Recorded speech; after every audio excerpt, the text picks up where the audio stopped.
Michael Chen sat alone at table 14 in Riverside High School's bustling cafeteria, his fingers carefully navigating the edges of his lunch tray, while hundreds of conversations swirled around him like invisible currents. For 2 years, ever since the accident that stole his sight, this had been his daily ritual of isolation, eating in silence while his classmates laughed and shared stories just beyond his reach. What Michael didn't know was that David Rodriguez, the quiet single father who'd recently started working in the school kitchen, had been watching him with growing concern for weeks. David understood loneliness in ways that cut deep, and when he finally approached Michael's table with a simple question, "Mind if I sit here?" neither of them could have imagined they were about to uncover a conspiracy that reached into the highest levels of Springfield's business community, involving Michael's own father, CEO Robert Chen, and a web of corruption that had been systematically destroying the lives of working families throughout Ohio. Before we jump back in, tell us where you're tuning in from. And if this story touches you, make sure you're subscribed, because tomorrow, I've saved something extra special for you. The morning sun filtered through the tall windows of Riverside High School's cafeteria as David Rodriguez finished stacking the last of the breakfast trays, his movements efficient despite the exhaustion that seemed to follow him everywhere these days. 6 months ago, his life had looked completely different. Head chef at an upscale restaurant in Columbus, married to his college sweetheart, living in a house with a backyard where his 8-year-old daughter Sofia could play safely. Now he wore a hairnet and served sloppy joes to teenagers who barely acknowledged his existence, but the steady paycheck and health insurance made it worth swallowing his pride every single day. The lunch rush would begin in 3 hours, giving David time to prep vegetables and plan the afternoon menu. But first he needed to check on the industrial dishwasher that had been making concerning noises since Tuesday. As he walked through the serving area, wiping down stainless steel surfaces that gleamed under fluorescent lights, his attention was drawn to the dining area, where early lunch students were beginning to filter in. Most moved in clusters, gravitating toward friends and established social groups with the magnetic certainty of teenage belonging, but one student always sat alone. Michael Chen occupied table 14 every day at exactly 11:45, his lunch tray positioned with mathematical precision in front of him while his white cane rested against the chair beside him. David had noticed the pattern during his first week at Riverside High, initially assuming the 17-year-old was simply introverted or perhaps waiting for friends who were running late. But after 2 weeks of observation, it became clear that Michael's isolation was complete and intentional, or at least accepted as inevitable by everyone around him. The teenager moved through the lunch line with careful deliberation, his fingers reading the braille labels that David had quietly added to the serving stations after noticing Michael's difficulty identifying food options. David had made the labels during his break time, learning basic braille from internet tutorials so he could help without making Michael feel singled out or pitied. The gesture had gone unnoticed by everyone except Marcus Thompson, the head of cafeteria services, who'd simply nodded approvingly when he discovered David's initiative. Today, like every day, Michael navigated to table 14 with the measured steps of someone who'd memorized every obstacle between the lunch line and his destination. He sat down, arranged his utensils with precise movements, and began eating while the cafeteria filled with the cheerful chaos of teenage social life. David watched from behind the serving counter, noting how other students' conversations seemed to flow around Michael like water around a stone, acknowledging his presence without including him in their world. The accident that had stolen Michael's sight remained a source of whispered speculation among the student body, though David had never heard anyone speak to Michael directly about what had happened. From overheard conversations, he'd pieced together fragments of the story. A car crash 2 years ago that had left the then 15-year-old permanently blind and apparently friendless. Before the accident, Michael had been popular, a star on the school's academic bowl team, and someone who seemed destined for the kind of success that made parents proud and teachers nostalgic for their best students. David understood isolation in ways that made watching Michael's daily ritual physically painful. His own divorce had been a masterclass in how quickly support systems could evaporate when circumstances changed. Friends who'd been regular dinner guests became awkward and distant when David's marriage fell apart, apparently uncomfortable with the messy reality of a once stable family unit coming apart. The restaurant industry, with its late hours and high-stress environment, had made maintaining relationships difficult even before his personal life imploded. Moving to Springfield had been a strategic retreat, disguised as a fresh start. David's ex-wife had remarried quickly, choosing a successful real estate developer who could provide Sofia with stability and opportunities that a divorced chef couldn't match. The custody arrangement gave David every other weekend and Wednesday evenings, a schedule that felt inadequate, but was probably more than he deserved, given how his career had consumed his attention during the years when Sofia needed him most. The lunch rush would begin in 3 hours, giving David time to prep vegetables and plan the afternoon menu. But first, he needed to check on the industrial dishwasher that had been making concerning noises since Tuesday. As he walked through the serving area, wiping down stainless steel surfaces that gleamed under fluorescent lights, his attention was drawn to the dining area, where early lunch students were beginning to filter in. Most moved in clusters, gravitating toward friends and established social groups with the magnetic certainty of teenage belonging, but one student always sat alone. Preparing and narrating this story took us a lot of time, so if you are enjoying it, subscribe to our channel. It means a lot to us. Now, back to the story. The contrast between Michael's apparent intelligence and his social disconnection troubled David in ways he couldn't entirely explain.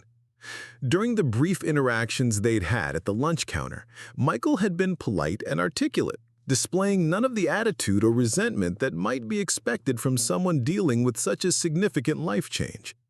Instead, he seemed resigned to his isolation, as if loneliness had become an accepted part of his identity rather than a problem to be solved. David's own experience with unwanted solitude made him acutely sensitive to the subtle signs of someone who'd stopped expecting things to improve. He recognized the careful politeness that kept others at a comfortable distance, the way Michael positioned himself at the table to discourage casual conversation, and the efficient eating style that minimized the time spent in potentially awkward social situations. The industrial dishwasher chose that moment to emit a grinding noise that suggested expensive repairs in the near future, pulling David's attention back to immediate practical concerns. But as he knelt beside the machine, testing connections and checking for obvious problems, his mind continued to process what he'd observed about Michael's daily routine. There was something deliberate about the teenager's isolation that went beyond simple shyness or adjustment difficulties following his accident. Marcus Thompson appeared beside the dishwasher, carrying a clipboard thick with health department regulations and supply orders. At 62, Marcus had been managing school food service for nearly 2 decades, long enough to develop opinions about everything from portion control to teenage behavior patterns. He was fair but demanding, the kind of supervisor who expected competence without making allowances for personal problems or learning curves. "Rodriguez," Marcus said, crouching beside David to examine the dishwasher's access panel. "You've been watching the Chen kid during lunch breaks. A particular reason for the interest?" David paused in his examination of the machine's internal components, surprised that his observation of Michael had been noticed and apparently worth commenting on. "Just seems like he could use some company. Kid eats alone every single day." "Michael's situation is complicated," Marcus said, his tone carrying the weight of institutional knowledge about student dynamics and administrative concerns. "His father's Robert Chen, owns Chen Industries downtown. Family's got more money than sense, but money doesn't fix everything that's broken in a teenager's life." The revelation that Michael was the son of one of Springfield's most prominent business leaders added new dimensions to David's understanding of the situation. Robert Chen's manufacturing company employed nearly 1,000 people in the Springfield area, and his name appeared regularly in the local newspaper's business section. David had assumed Michael came from a comfortable middle-class background, but CEO-level wealth suggested resources that should have made his transition easier rather than more difficult. "Kid was different before the accident," Marcus continued, checking items off his clipboard with practiced efficiency. "Popular, confident, had college recruiters calling about academic scholarships. Then everything changed, and apparently his social circle decided blindness was contagious." David felt familiar anger building in his chest, the same emotion that had consumed him when Sofia's friends stopped calling after the divorce became public knowledge. Children could be cruel in ways that adults had forgotten how to imagine, but teenagers possessed a particular talent for ostracizing anyone who reminded them of their own vulnerability. "Has anyone tried to help him connect with other students?" David asked, standing up from the dishwasher and wiping his hands on his apron. "Counselors? Teachers? Anyone?" "Dr. Williams in guidance has made efforts, but you can't force friendship," Marcus said. "Michael's polite enough, gets good grades, doesn't cause problems.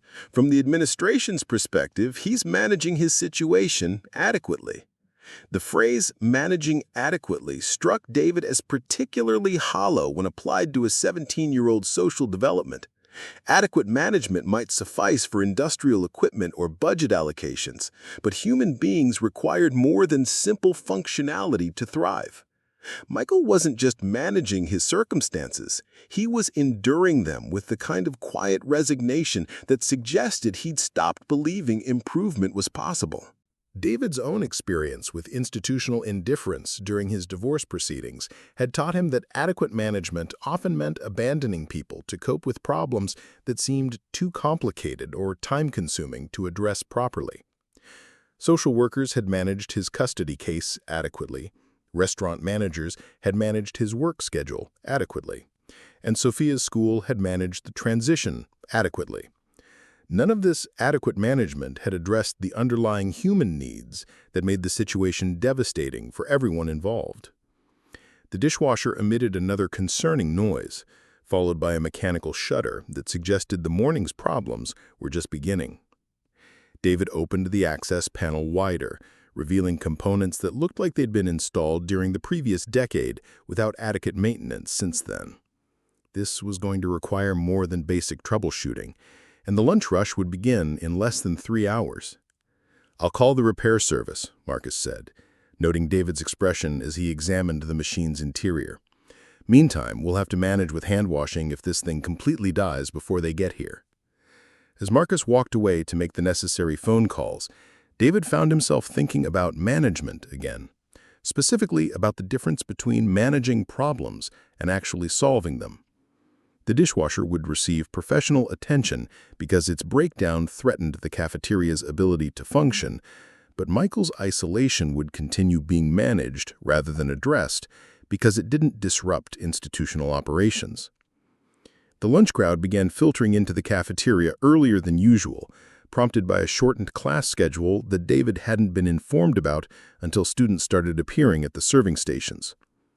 He quickly shifted into service mode, monitoring food temperatures and restocking serving trays while keeping an eye on the dining area, where Michael would soon appear for his daily ritual of solitary eating. When Michael finally emerged from the lunch line, his tray balanced carefully in his left hand while his right hand maintained contact with the serving counter's edge for navigation, David made a decision that felt both inevitable and terrifying. He removed his apron, grabbed a sandwich and bottle of water from the staff refrigerator, and walked into the dining area with the kind of determined nervousness that accompanied important but uncertain actions. Michael was settling into his usual position at table 14, arranging his lunch components with the methodical precision that David had observed every day for weeks. The teenager's movements were efficient but careful, each action deliberate rather than automatic. David approached the table slowly, not wanting to startle someone who relied on sound and spatial awareness for navigation. "Mind if I sit here?" David asked, keeping his voice casual despite the significance he'd attached to this moment. Michael's hands paused in their arrangement of utensils, his head turning toward David's voice with an expression of surprise that suggested this was the first time anyone had made such a request in quite some time. For a moment, David wondered if he'd misread the situation entirely, if Michael's isolation was actually preference rather than circumstance. "Sure," Michael said finally, his voice carrying genuine welcome beneath careful politeness. "I'm Michael." "David Rodriguez," David said, settling into the chair across from Michael and opening his own lunch. "I work in the kitchen here." The introduction felt simultaneously natural and momentous, the beginning of something that could develop into friendship or fade into another awkward attempt at forced social connection. David had no experience with blindness, no training in disability support, and no clear plan beyond the simple recognition that eating alone every day seemed unnecessarily harsh for someone who was clearly intelligent and capable. "You added the Braille labels to the serving stations," Michael said, unwrapping his sandwich with practiced efficiency. "I noticed them a few weeks ago. Made lunch a lot easier." David felt pleased that his efforts had been both noticed and appreciated, though he'd hoped the labels would remain an anonymous gesture rather than something that required acknowledgement or explanation. "Seemed like it might be helpful. I looked up some basic Braille online." "That was really thoughtful," Michael said, and David could hear genuine gratitude in his voice. Most people don't think about details like that. The conversation that followed felt surprisingly natural, despite David's initial concerns about navigating social interaction with someone whose experience differed dramatically from his own. Michael asked David about his background in food service, displaying genuine interest in culinary techniques and kitchen operations that went beyond polite small talk. David found himself describing the differences between restaurant cooking and institutional food service, noting Michael's intelligent questions and apparent understanding of the challenges involved in feeding large numbers of people efficiently. In return, Michael talked about his academic interests, particularly his fascination with audio production and sound engineering that had developed since losing his sight. He'd been learning to use sophisticated recording equipment and was considering pursuing college programs that would build on these newfound skills. His enthusiasm for the subject was evident, and David found himself genuinely impressed by the teenager's adaptation to circumstances that would have overwhelmed many people. The lunch period passed more quickly than David had anticipated, and he realized with surprise that he'd enjoyed the conversation immensely. Michael was articulate, funny when he chose to be, and possessed insights about high school social dynamics that came from being an observer rather than a participant. His perspective on teenage behavior was simultaneously cynical and compassionate, suggesting someone who understood human nature without becoming bitter about its limitations. As students began clearing their tables and preparing for afternoon classes, David stood up to return to his kitchen duties, already thinking about tomorrow's lunch and whether Michael would welcome continued companionship or prefer to return to his established routine of solitude. "Same time tomorrow?" David asked, collecting his lunch containers and preparing to leave. "I'd like that," Michael said, and David could hear genuine anticipation in his voice. "Thanks for sitting with me. It's been a while since lunch was actually enjoyable." Walking back to the kitchen, David felt something he hadn't experienced in months, a sense of purpose that extended beyond simply collecting a paycheck and maintaining basic functionality. Helping Michael connect with other people wouldn't solve his own problems or repair his relationship with Sofia, but it provided an opportunity to make someone else's difficult situation slightly more bearable. What David didn't know, as he returned to prep work and dishwasher repairs, was that his simple act of kindness had been noticed by people whose attention would prove both significant and dangerous. In Springfield's interconnected business community, Robert Chen's family circumstances were considered private matters that affected stock prices and partnership agreements in ways that went far beyond personal tragedy. Michael's accident hadn't been the random misfortune it appeared to be, and his subsequent isolation served purposes that had nothing to do with teenage social dynamics. David's decision to befriend the lonely teenager would soon expose a conspiracy that reached into the highest levels of Springfield's corporate establishment, involving systematic fraud, deliberate sabotage, and crimes that had destroyed multiple families while enriching the people responsible. The dishwasher chose that moment to emit a final terminal grinding noise before falling completely silent, leaving David with immediate practical problems that would seem insignificant compared to what was coming. But for now, in the quiet aftermath of an unexpectedly pleasant lunch conversation, he felt hopeful in ways that had nothing to do with industrial equipment or institutional food service. Tomorrow he would sit with Michael again, continuing a friendship that would ultimately reveal truths about Springfield's business community that someone was willing to kill to protect. But today, David Rodriguez was simply a single father who'd made a lonely teenager's lunch a little less isolated, and that felt like enough of a beginning for whatever came next. The friendship between David Rodriguez and Michael Chen began to bloom over the following weeks like an unexpected garden in institutional soil.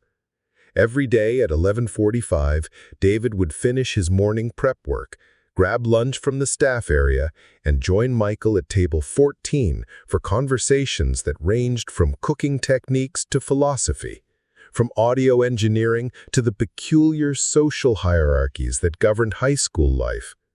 What had started as a simple gesture of kindness evolved into genuine companionship, with both men finding in each other something they hadn't realized they were missing. Michael's transformation was subtle but unmistakable to anyone who cared to observe. The careful politeness that had characterized his interactions with classmates began giving way to moments of spontaneous laughter during lunch conversations. His posture changed from the defensive crouch of someone expecting to be ignored to the relaxed stance of someone who anticipated pleasant company. David noticed that Michael had started arriving at lunch a few minutes early, positioning himself at table 14 with an air of expectation rather than resignation. Losing a parent during the vulnerable years of early adolescence would have been devastating under any circumstances. But having that loss followed by a life-altering accident suggested a level of trauma that few people could navigate successfully. Michael's resilience began to seem even more remarkable, and David found himself developing deeper respect for the young man's quiet strength.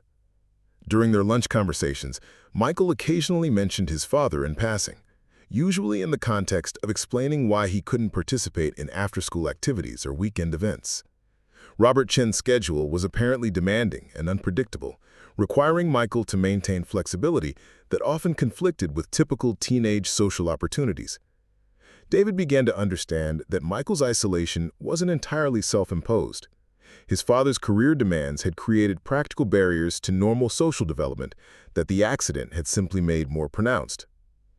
The revelation about Michael's family wealth had initially made David uncomfortable, creating concerns about appropriate boundaries between a cafeteria worker and the son of one of Springfield's most prominent business leaders.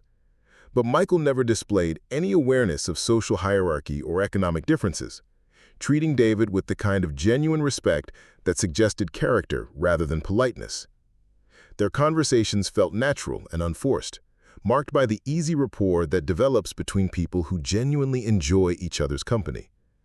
Sofia Rodriguez had become an unexpected catalyst for deepening the friendship between David and Michael. During one of their lunch conversations, David mentioned his daughter's struggles with math homework, describing his own limitations in helping her with concepts that exceeded his educational background.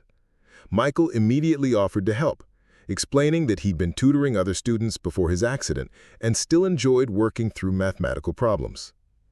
The tutoring arrangement began tentatively, with David bringing Sofia to the school library on Wednesday evenings when she was staying with him. Michael would meet them there, his backpack loaded with Braille materials and a specialized computer that converted text to speech and allowed him to work with mathematical equations through audio feedback. What David had initially envisioned as a brief academic assistance session evolved into something much more significant for all three participants.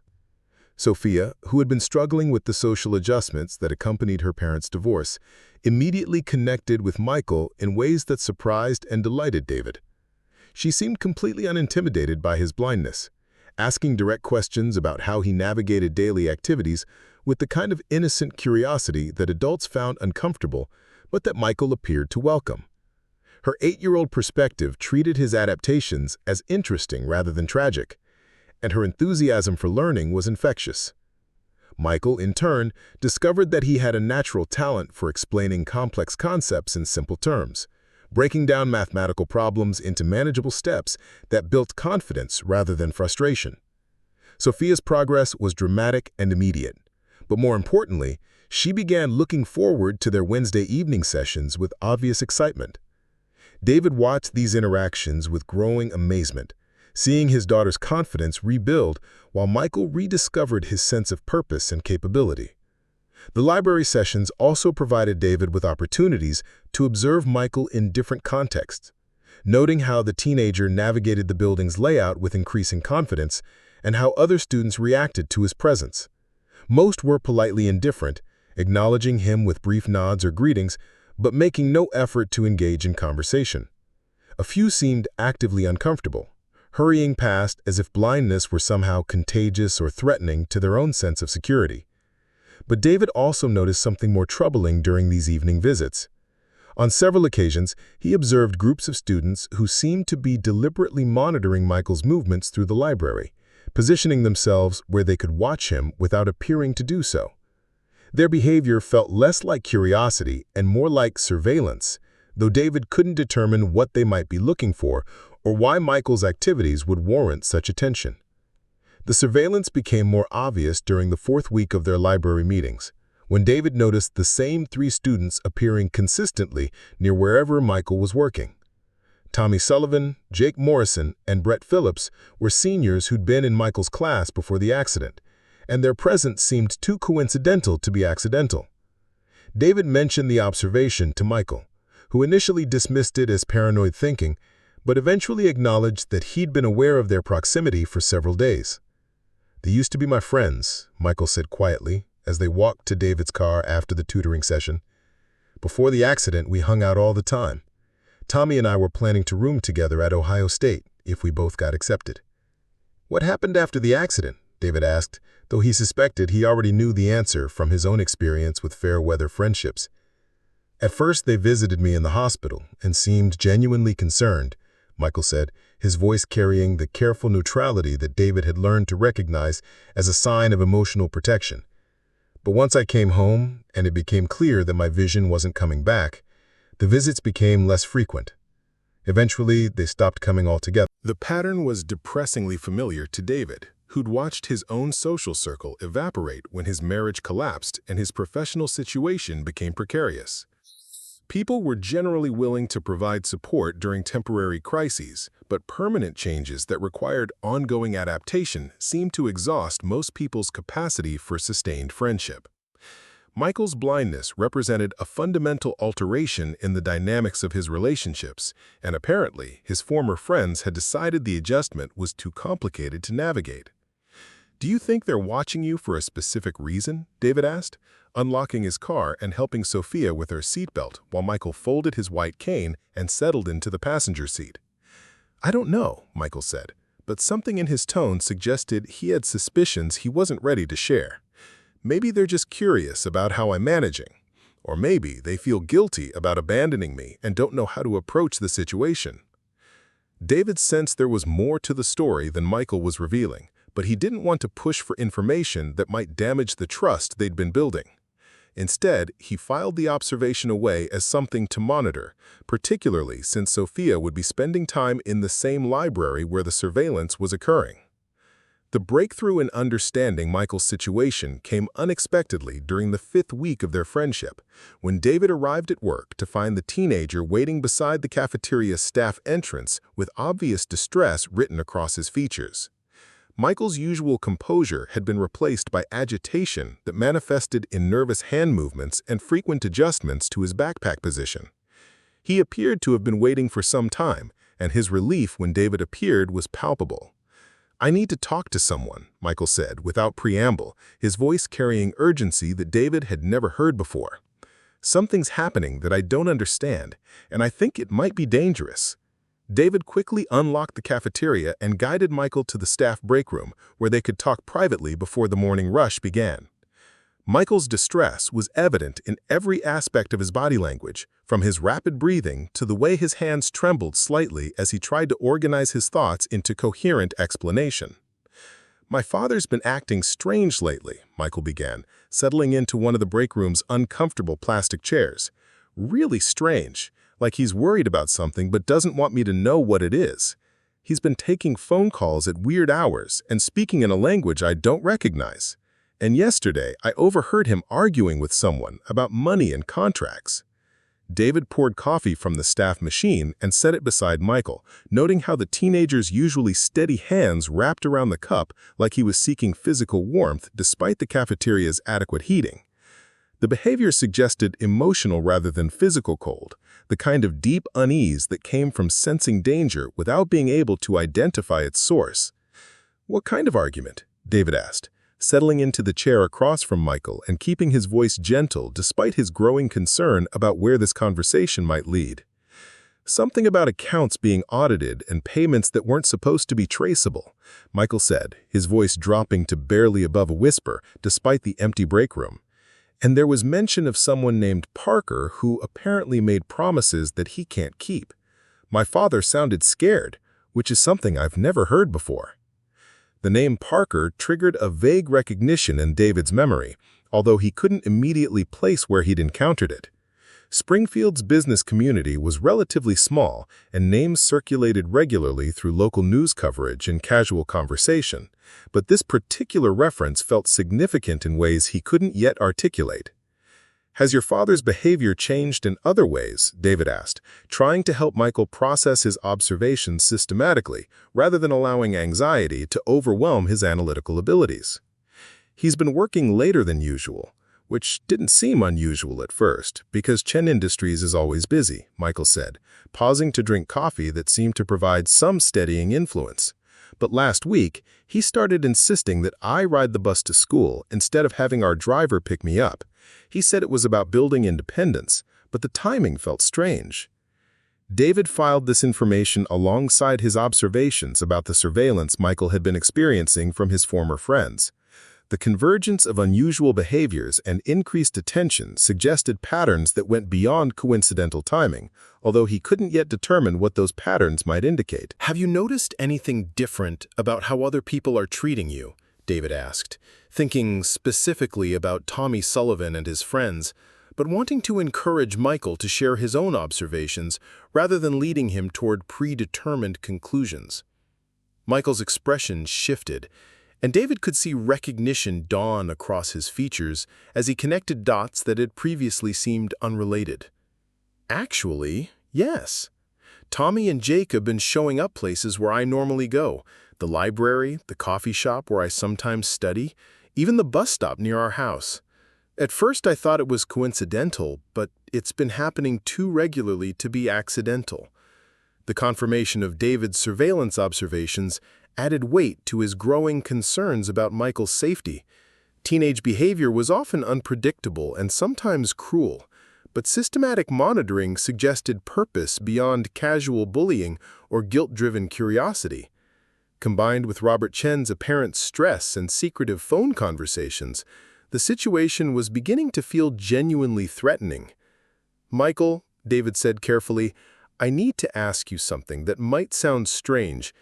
Do you have any idea why someone might want to keep track of your activities or your father's business dealings?" The question hung in the air between them while Michael processed its implications.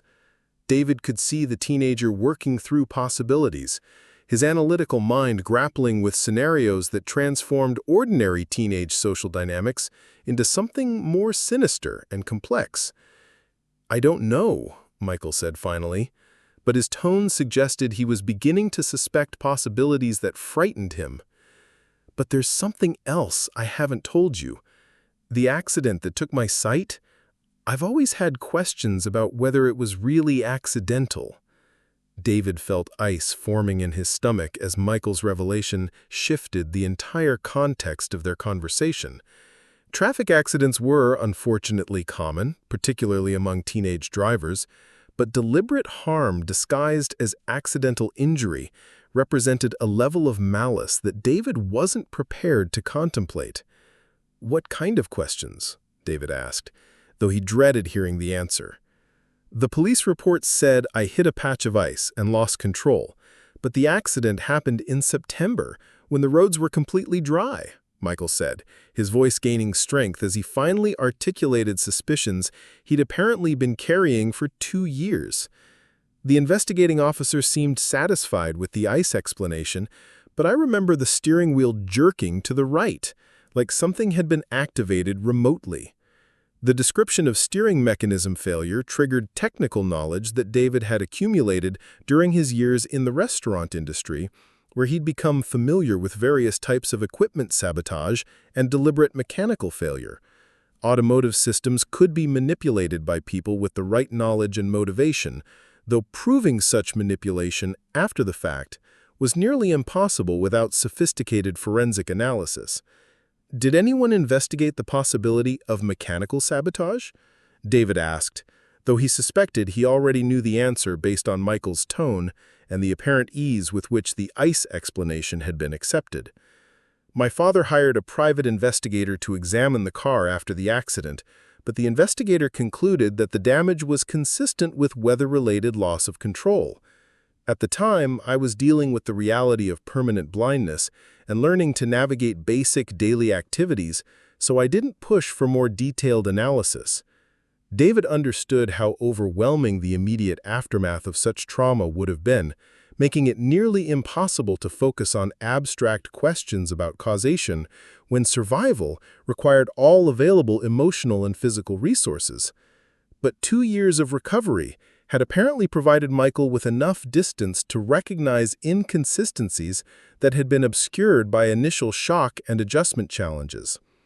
The conversation was interrupted by the arrival of Marcus Thompson, who appeared in the break room doorway carrying his usual clipboard and wearing the expression of someone dealing with multiple operational crises simultaneously. His surprise at finding Michael in the staff area was evident, though he quickly shifted to professional courtesy mode. "Mr. Chen," Marcus said, nodding politely, while clearly wondering what had brought Michael to the cafeteria before normal operating hours. "Is everything all right?" Michael was just sharing some concerns about his safety. "I think we might need to contact the school administration about increased security awareness." Marcus's expression shifted from mild curiosity to focused attention as he processed the implications of David's statement. 20 years of managing institutional food service had provided him with extensive experience in crisis management and student safety protocols, and he understood the seriousness of any situation that required administrative intervention. "What kind of safety concerns?" Marcus asked, setting down his clipboard and settling into the remaining chair around the small break room table. David looked to Michael for permission to share the information they'd been discussing, receiving a nod that suggested relief at having additional adult support for processing the situation. Over the next 20 minutes, Michael repeated his observations about his father's unusual behavior, the surveillance from former friends, and his long-standing questions about the circumstances of his accident. Marcus listened with the kind of focused attention that David associated with experienced professionals who understood the difference between teenage drama and genuine threat assessment. His questions were precise and practical, designed to help Michael organize his observations chronologically and identify specific details that might be significant for understanding the broader pattern. "Your father's business partner," Marcus said when Michael finished his account. "James Parker, you said. That name's familiar from local news coverage, but I can't remember the specific context." The identification of Parker's full name provided David with the connection he'd been struggling to make. James Parker had been featured in several Springfield Gazette articles over the past year, usually in the context of business expansion and job creation initiatives. Chen Industries have been mentioned prominently in those articles as one of Parker's key partnership successes, suggesting a relationship that went beyond casual business association. "I think we need to involve Principal Morrison in this conversation," Marcus said, reaching for his phone with the decisive movement of someone who'd made an important decision. "If there's any possibility that Michael's safety is at risk, the school needs to implement appropriate protective measures immediately." As Marcus began dialing the principal's direct line, David found himself thinking about Sofia and wondering whether their Wednesday evening library sessions might have inadvertently exposed his daughter to whatever dangers were apparently surrounding Michael's situation. The possibility that his simple gesture of friendship had placed Sofia at risk created a cold knot of fear in his stomach that had nothing to do with concern for his own safety. Michael seemed to sense David's anxiety, reaching across the table to touch his arm with the kind of reassurance that suggested emotional maturity beyond his 17 years. "Thank you for listening to me," he said quietly. "I'd been carrying these worries alone for weeks, and it helps to have someone take them seriously." Principal Janet Morrison arrived at the cafeteria within 15 minutes of Marcus's call, her usually composed demeanor replaced by the focused urgency that characterized her response to genuine student safety concerns. At 55, she'd been managing educational institutions long enough to distinguish between routine teenage problems and situations that required immediate administrative intervention. Her questions were sharp and systematic, designed to establish facts rather than explore feelings or theoretical possibilities. The conversation with Principal Morrison revealed additional layers of complexity to Michael's situation that none of them had previously considered. The school's security system had recorded several instances of unauthorized access attempts to student records, specifically targeting files related to Michael's academic progress and family information. The attempts had been sophisticated enough to suggest someone with advanced computer knowledge rather than typical teenage hacking attempts. "We've been monitoring these intrusion attempts for the past month," Principal Morrison explained, consulting notes she'd retrieved from her office during the brief delay before joining their conversation. The IT department initially assumed they were random phishing expeditions, but the specific focus on Mr. Chen's records suggests targeted intelligence gathering. The revelation that Michael's school records had been subject to systematic hacking attempts transformed their discussion from theoretical threat assessment to confirmed security breach response. David realized that his instincts about surveillance and deliberate targeting had been accurate, though the sophistication of the operation exceeded anything he'd imagined possible in Springfield's relatively quiet business environment. "What kind of information would someone be looking for in my school records?" Michael asked, his voice carrying bewilderment that David found entirely understandable given the apparent disproportion between normal teenage concerns and corporate espionage activities. "Academic performance, family contact information, medical records if they're stored digitally, and potentially correspondence between the school and your father regarding your care and supervision. Information that could be used to predict your schedule, identify vulnerabilities, or gather intelligence about your family's private circumstances." The systematic nature of the information gathering suggested professional rather than amateur operation, with implications that extended far beyond typical bullying or social harassment. David found himself wondering what kind of business activities could justify such elaborate surveillance of a high school student, particularly one whose primary distinguishing characteristic was his disability, rather than any obvious connection to valuable information or resources. "Mrs. Morrison," David said, "given what we've learned about the surveillance and hacking attempts, what kind of protective measures should we be implementing to ensure Michael's safety?" The question prompted a discussion of security protocols that felt surreal in the context of high school lunch conversations and Wednesday evening tutoring sessions. Principal Morrison outlined procedures for monitoring Michael's movements within the school, coordinating with local law enforcement regarding potential threats, and implementing communication protocols that would allow rapid response if suspicious activities escalated to direct confrontation. As the morning meeting concluded and normal school operations began around them, David realized that his simple decision to sit with a lonely teenager had evolved into something that would require courage, wisdom, and resources he wasn't certain he possessed. But looking at Michael's grateful expression and thinking about Sofia's excitement for their weekly library sessions, he knew that abandoning the friendship was impossible, regardless of whatever dangers might be approaching. The truth about Michael Chen's accident and his father's business dealings would soon emerge, with consequences that reached far beyond Springfield's business community.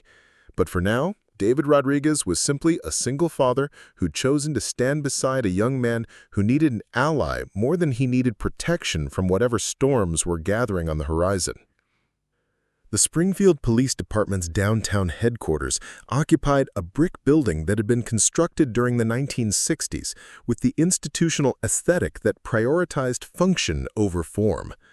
Detective Sarah Williams sat across from David Rodriguez and Michael Chen in Interview Room B, her notebook filled with details that painted a disturbing picture of systematic surveillance and potential corporate malfeasance.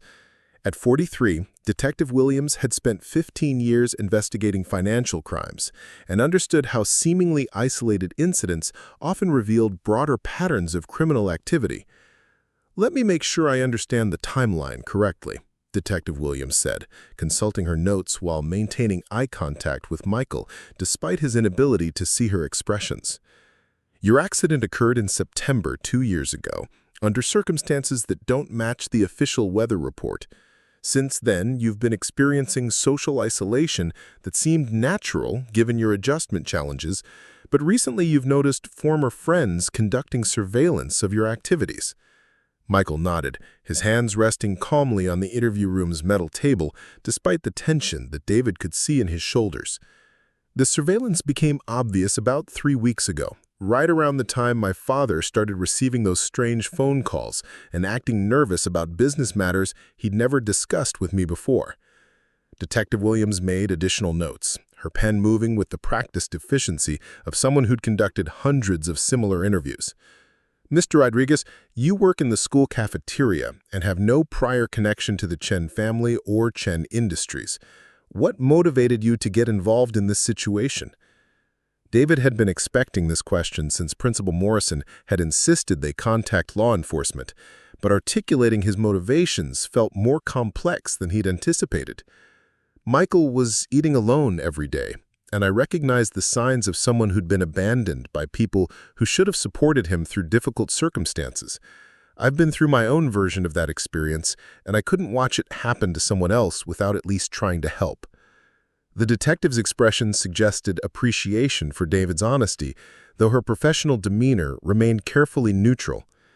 "Your decision to befriend Michael has apparently triggered increased surveillance and potentially dangerous attention from unknown parties. Are you prepared for the possibility that your involvement might escalate the threats against both of you?" The question forced David to confront implications he'd been avoiding since the morning's revelations about hacking attempts and systematic monitoring. His custody arrangement with Sofia was precarious enough without adding elements of corporate espionage and potential physical danger. But abandoning Michael now felt impossible given what they'd already discovered about the threats he was facing. "I understand the risks," David said, though he suspected he only understood a fraction of what those risks might actually entail. But Michael needs someone on his side who isn't connected to his father's business interests or the school administration's institutional concerns. Sometimes being the right person in the right place creates responsibilities that you can't walk away from. Detective Williams studied David's face, as if assessing his commitment level and psychological resilience for whatever investigative process lay ahead. "Mr. Chen, I need to ask some specific questions about your father's business relationships and recent behavioral changes. These questions might feel intrusive, but the information could be crucial for understanding the threats you're experiencing." Michael straightened in his chair, displaying the kind of mature composure that continued to impress David despite the teenager's obvious anxiety about the situation. "I'll answer whatever questions you have. I want to understand what's happening and why someone might want to hurt me or monitor my activities."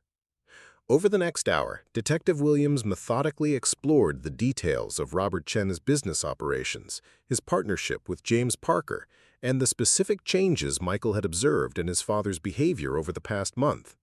Her questions revealed professional knowledge of corporate financial structures and white-collar crime patterns that suggested this investigation was already connected to broader law enforcement concerns. Chen Industries has been on our radar for several months, Detective Williams admitted when Michael finished describing his father's recent phone conversations and unusual work schedule. We've been investigating irregularities in county construction contracts that involve companies affiliated with James Parker's investment group. The revelation that Chen Industries was already under investigation transformed the context of Michael's situation from isolated family drama to federal criminal inquiry. David realized that their decision to involve law enforcement had connected them to ongoing prosecutorial efforts that might provide protection but would also expose them to retaliation from people with substantial resources and sophisticated operational capabilities. "What kind of irregularities?" Michael asked, his voice carrying the careful control that David had learned to recognize as a sign of emotional self-protection during discussions of painful topics. "Bid rigging, inflated material costs, and substandard construction that required expensive repairs funded by additional county contracts," Detective Williams explained. "The pattern suggests systematic fraud designed to maximize profits while minimizing accountability for construction quality." David felt pieces of a complex puzzle beginning to align in his mind as he considered the implications of construction fraud for Michael's accident and subsequent surveillance. If Robert Chen had discovered evidence of criminal activity within his own company, his son would represent both a potential witness and a vulnerability that could be exploited to ensure silence and cooperation. "Detective Williams," David said, "if Michael's father has evidence of this fraud, wouldn't that make Michael a target for people who want to prevent that evidence from reaching law enforcement?" "Absolutely," Detective Williams said without hesitation. "Corporate fraud investigations often involve family members as leverage points for ensuring cooperation or silence from key witnesses. Michael's isolation and apparent vulnerability would make him an ideal candidate for intimidation or worse." The confirmation of David's suspicions about the systematic nature of the threats created a cold knot of fear in his stomach, but it also provided clarity about the importance of their decision to involve law enforcement. Michael's safety depended on professional protection that went beyond what friendship and good intentions could provide. "What happens next?" Michael asked, his hands clasped together on the table in front of him with white-knuckled tension that belied his calm voice. "We implement witness protection protocols immediately," Detective Williams said, consulting her phone where messages had been arriving throughout their interview. "FBI agents specializing in corporate fraud cases are already en route to Springfield, and they'll be taking over primary responsibility for this investigation." The mention of FBI involvement elevated the seriousness of their situation to levels that David hadn't fully comprehended until that moment. Federal law enforcement resources suggested crimes that crossed state lines and involved amounts of money that made local corruption seem trivial by comparison. "Will I be able to continue attending school?" Michael asked, displaying practical concerns that impressed David with their maturity and forward-thinking perspective. "Modified attendance with enhanced security protocols," Detective Williams said. "The goal is to maintain as much normalcy as possible while ensuring your safety and protecting the integrity of the ongoing investigation." As they left the police station, David found himself processing the transformation of their simple friendship into something that would require courage and commitment far beyond casual lunch conversations. Michael walked beside him with the careful steps of someone navigating unfamiliar territory, both literally and figuratively. But his composure suggested strength that would be crucial for whatever challenges lay ahead. The drive back to Riverside High School passed in contemplative silence, with both men apparently lost in thoughts about how dramatically their circumstances had changed over the course of a single morning. David's phone buzzed with a text message from Sofia's school, requesting confirmation of pickup arrangements for that afternoon, a reminder that his responsibilities extended beyond the immediate crisis surrounding Michael's situation. "David," Michael said as they approached the school parking lot, where additional security personnel were already positioning themselves according to protocols that Detective Williams had apparently initiated during their interview. Sofia and I have faced difficult situations before, and we've learned that the best way to handle problems is to confront them directly rather than hoping they'll resolve themselves. The afternoon at Riverside High School proceeded with an undercurrent of tension that was invisible to most students, but palpable to anyone aware of the security measures being implemented around Michael's daily routine. David returned to his kitchen duties with heightened awareness of every conversation and interaction, noting details that might have seemed insignificant under normal circumstances, but now carried potential implications for Michael's safety. Marcus Thompson approached David during the afternoon break with information that added new dimensions to their understanding of the threats they were facing. "I made some calls to contacts in the business community," Marcus said, keeping his voice low despite the empty staff area. "James Parker's investment group has been involved in several construction projects that experienced unusual cost overruns and quality problems." "What kind of quality problems?" David asked, though he suspected the answer would confirm Detective Williams' description of systematic fraud. "Bridges that developed structural issues within months of completion, school buildings that required major electrical repairs before students could occupy them, and municipal facilities that failed safety inspections despite having been approved by county inspectors," Marcus explained. "The pattern suggests either extraordinary incompetence or deliberate sabotage designed to generate additional contract revenue." The information about infrastructure failures provided context for understanding why federal law enforcement had become involved in investigating Chen Industries and its business relationships. Public safety concerns elevated construction fraud from financial crime to potential terrorism, with implications that justified significant investigative resources and witness protection protocols. "Marcus," David said, "do you think Michael's father knew about these problems when they were occurring, or is this something he discovered recently?" "Given his recent behavioral changes and apparent anxiety, I'd guess he discovered evidence of the fraud within the past few weeks and is trying to figure out how to respond without endangering his son," Marcus said. "Robert Chen built his reputation on quality construction and ethical business practices. Discovering that his partnership with Parker involved systematic fraud would be devastating, both personally and professionally." The conversation was interrupted by the arrival of two individuals who introduced themselves as FBI Special Agents Jennifer Walsh and Thomas Martinez. They wore civilian clothing that managed to look both professional and unremarkable, but their bearing and the way they positioned themselves suggested law enforcement training and extensive experience with dangerous situations. "Mr. Rodriguez," Agent Walsh said, extending her hand with a firm grip that conveyed competence and authority. "Detective Williams briefed us on your role in this investigation. We appreciate your willingness to support Mr. Chen during what must be a very stressful situation." Agent Martinez consulted a tablet that contained what appeared to be extensive background information about everyone involved in the case.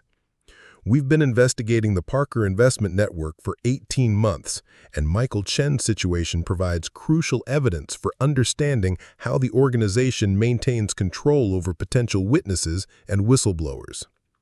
The revelation that their local concerns were connected to an 18-month federal investigation suggested complexity and criminal sophistication that exceeded anything David had imagined possible in Springfield's business community.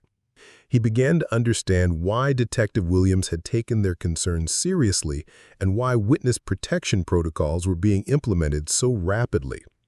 "What can you tell us about the scope of this criminal organization?" David asked, though he wasn't certain he wanted to hear the answer given the implications for Michael's safety and his own family's welfare.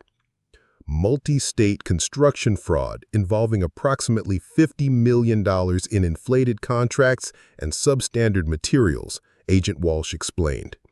"The organization uses systematic intimidation and surveillance to prevent witnesses from cooperating with law enforcement, and they've demonstrated willingness to escalate to violence when financial pressure isn't sufficient." The mention of violence created a chill that had nothing to do with the cafeteria's industrial air conditioning system. David thought about Sofia's excitement for their Wednesday evening library sessions and wondered whether his involvement in Michael's situation had exposed his daughter to threats that no 8-year-old should have to consider. "Agent Walsh," David said, "my daughter has been participating in tutoring sessions with Michael at the Springfield Public Library. Should I be concerned about her safety during those meetings?" "Absolutely," Agent Martinez said without hesitation. "The library sessions provide predictable timing and location information that could be used for surveillance or direct confrontation. We'll need to modify those arrangements immediately." The casual confirmation of threats against Sofia crystallized David's understanding of how completely their lives had been altered by his decision to befriend a lonely teenager. What had begun as simple kindness had evolved into a situation requiring federal protection and fundamental changes to their daily routines. "Where is Michael now?" Agent Walsh asked, consulting her tablet where real-time location information was apparently being tracked through school security systems. "Advanced chemistry with Dr. Peterson, room 204, David said, checking the wall clock and calculating how much longer the class period would continue. "He should be finished in about 20 minutes. We'll coordinate with school security to ensure safe transition to his next class," Agent Martinez said, making notations on his tablet that seemed to trigger immediate responses from people David couldn't see, but who were apparently monitoring their conversation through sophisticated communication networks.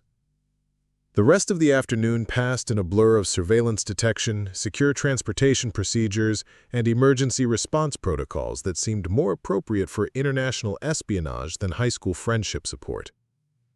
When Michael finally joined them in the faculty lounge that had been transformed into a temporary command center, his composure impressed David, despite the obvious stress of having FBI agents coordinating his daily schedule. The teenager listened to security briefings with the kind of focused attention that suggested intellectual curiosity rather than passive victimization, asking questions that demonstrated his understanding of the complex situations surrounding his family's circumstances. "Agent Walsh," Michael said during a break in the security planning, "I need to understand something about my father's involvement in this investigation. Is he cooperating with law enforcement voluntarily, or is he being investigated as a potential suspect in the fraud?" The question demonstrated mature insight into the complexities of white-collar crime prosecution, where the line between victim and perpetrator often depended on knowledge, timing, and cooperation with investigative efforts. Agent Walsh's expression suggested appreciation for Michael's directness and analytical thinking. "Your father contacted our office 3 weeks ago with evidence of systematic fraud within Chen Industries," Agent Walsh explained. "He's cooperating fully with our investigation, but his safety and yours depend on maintaining the appearance of normal business operations while we gather additional evidence." The confirmation that Robert Chen was actively working with federal law enforcement provided reassurance about his motivations while highlighting the dangerous position both father and son occupied in relation to a criminal organization that had demonstrated sophisticated surveillance capabilities and willingness to use violence. "What evidence does my father have?" Michael asked, his voice carrying the kind of steady determination that David had come to associate with his approach to difficult challenges. "Financial records documenting inflated material costs, correspondence with county officials regarding inspection procedures, and recordings of conversations with James Parker discussing methods for avoiding federal oversight," Agent Martinez said. "Information that could result in significant prison sentences for everyone involved in the fraud network."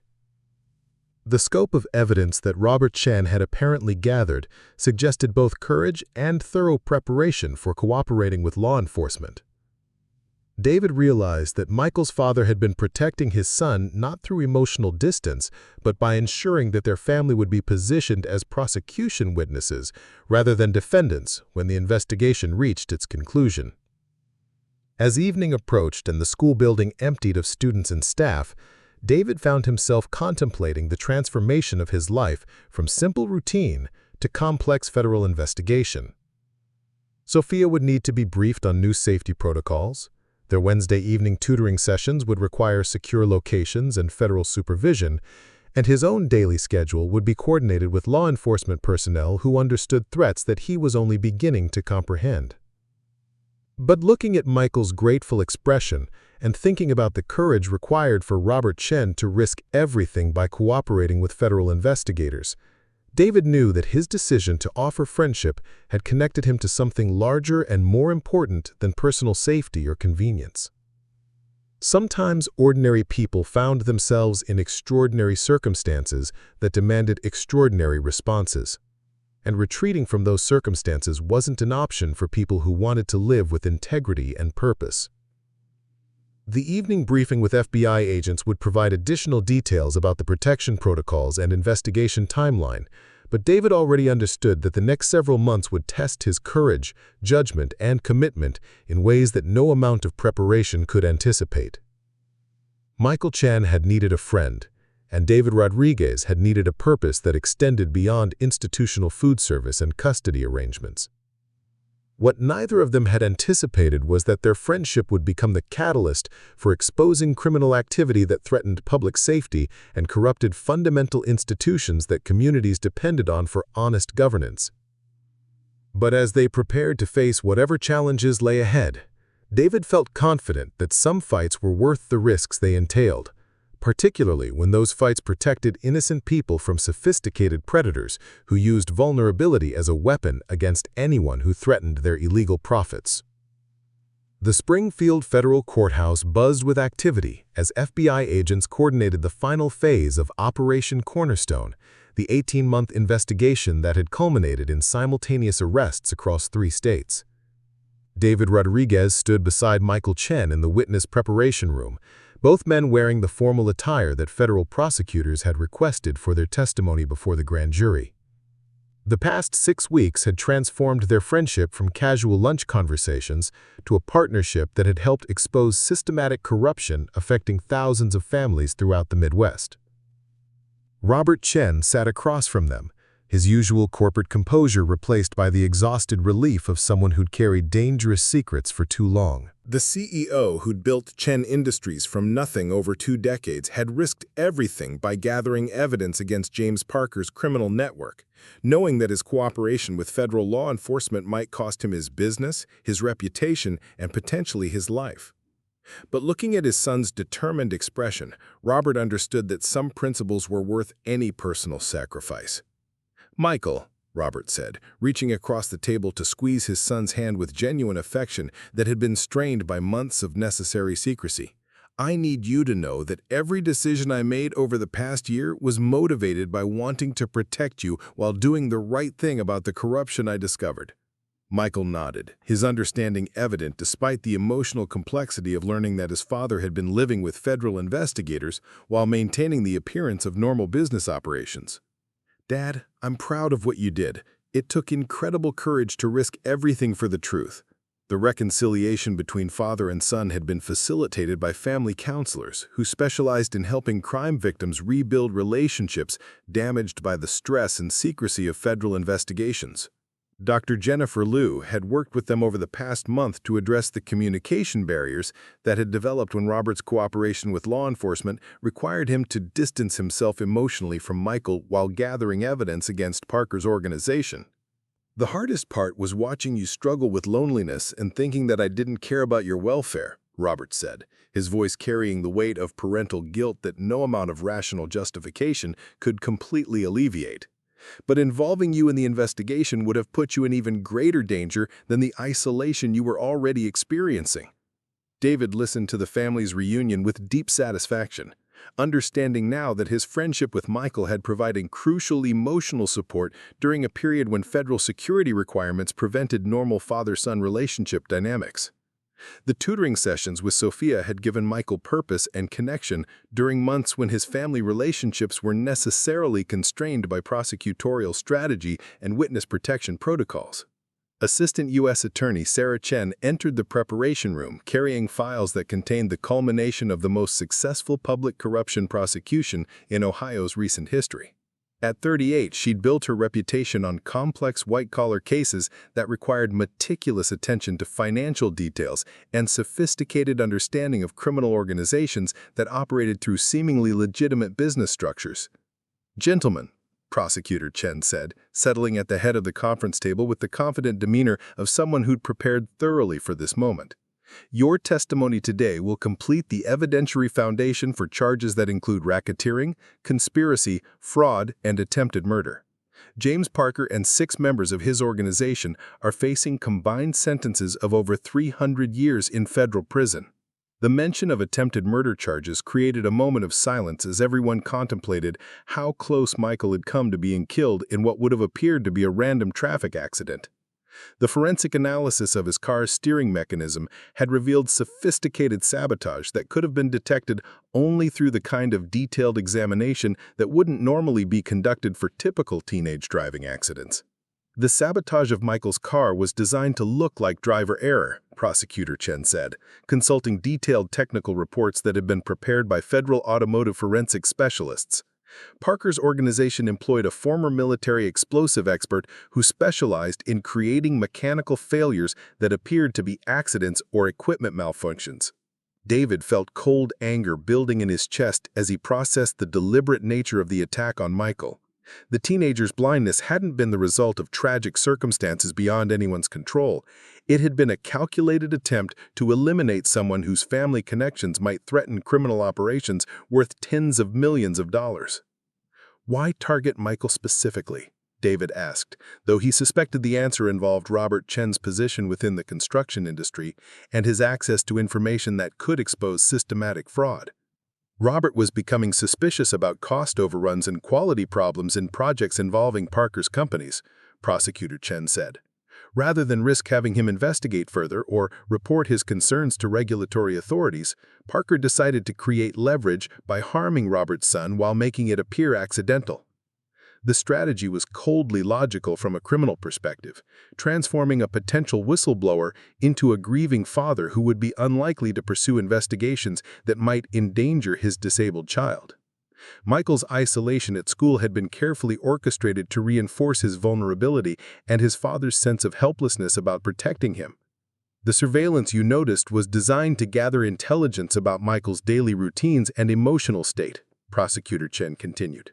"Parker's organization needed to maintain awareness of potential threats while ensuring that Robert remained focused on his son's welfare rather than business irregularities. Michael absorbed this information with the analytical detachment that had helped him navigate 2 years of believing his blindness was the result of random misfortune.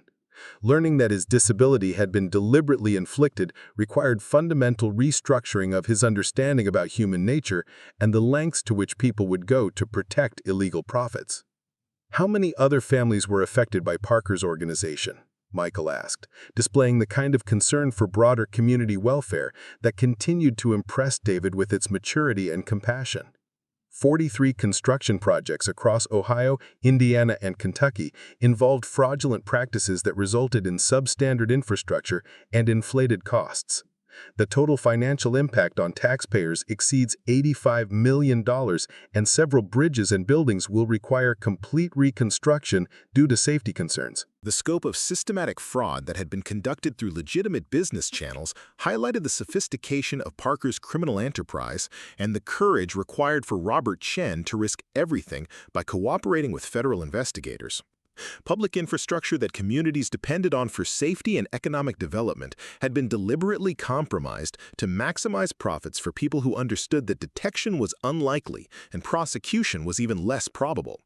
"Robert," Prosecutor Chen said, turning to address Michael's father directly, "your decision to gather evidence and contact federal law enforcement prevented Parker's organization from expanding their operations to include airport runway construction and hospital building projects. The public safety implications of allowing that expansion would have been catastrophic." David realized that Robert Chen's cooperation had prevented disasters that could have killed hundreds of people, making his personal sacrifices and his family's trauma meaningful in ways that extended far beyond individual justice. The man who'd seemed distant and uncaring had actually been risking his life to protect strangers who would never know how close they'd come to disaster. "When do we testify?" Michael asked, his voice carrying the steady determination that had characterized his approach to every challenge since David had first observed him eating alone in the school cafeteria. This afternoon for the grand jury, tomorrow morning for the preliminary hearing, and next week for the criminal trial if Parker's organization doesn't accept plea agreements, Prosecutor Chen said. Your testimony about the surveillance and the circumstances of your accident will establish the intimidation tactics that Parker used to maintain control over potential witnesses. The legal proceedings would be extensive and emotionally demanding, but they represented the final phase of an investigation that had already achieved its primary objectives. Parker and his associates were in federal custody.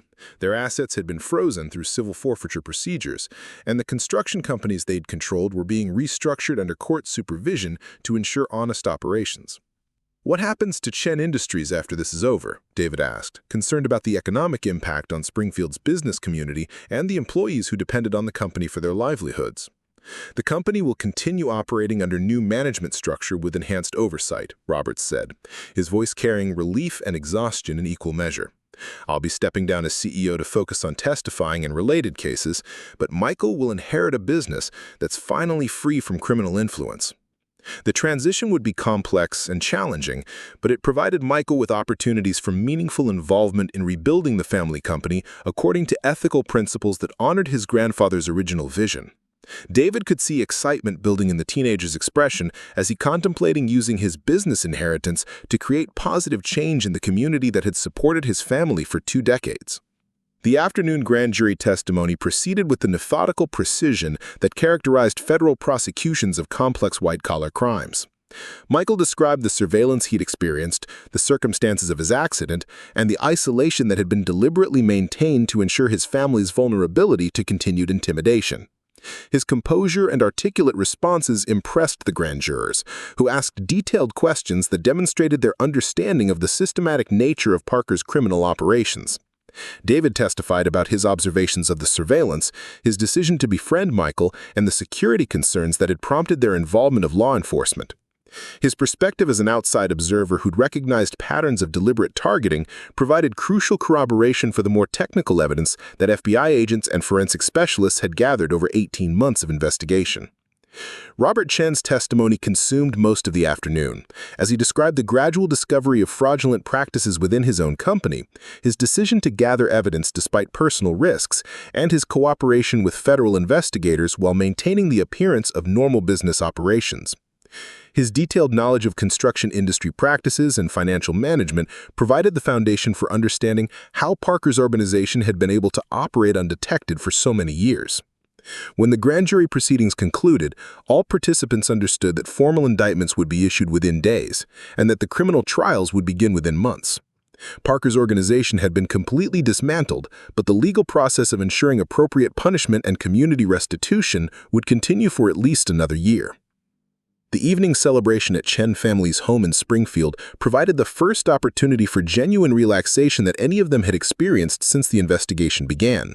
Sofia Rodriguez had been invited to join the dinner along with Marcus Thompson, Principal Morrison, and Detective Williams, creating an impromptu family gathering that celebrated both justice achieved and friendships forged through shared adversity.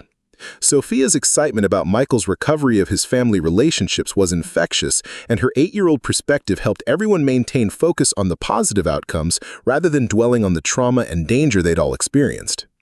Michael, Sofia said during dessert, her voice carrying the serious tone she reserved for important announcements.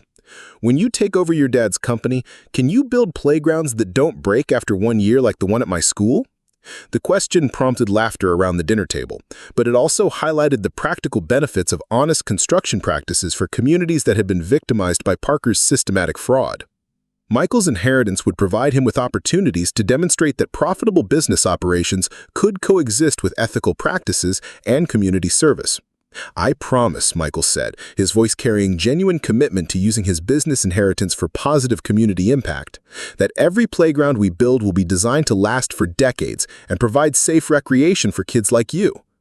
David watched this interaction with deep satisfaction, understanding that his simple decision to offer friendship during a lonely teenager's lunch hour had contributed to exposing criminal activity that threatened public safety while helping Michael rebuild his relationship with his father and discover his own capacity for leadership and service. Jennifer Liu, the family counselor who'd facilitated the Chen family's reunion, joined them for coffee and shared her observations about the remarkable resilience all participants had displayed during the investigation.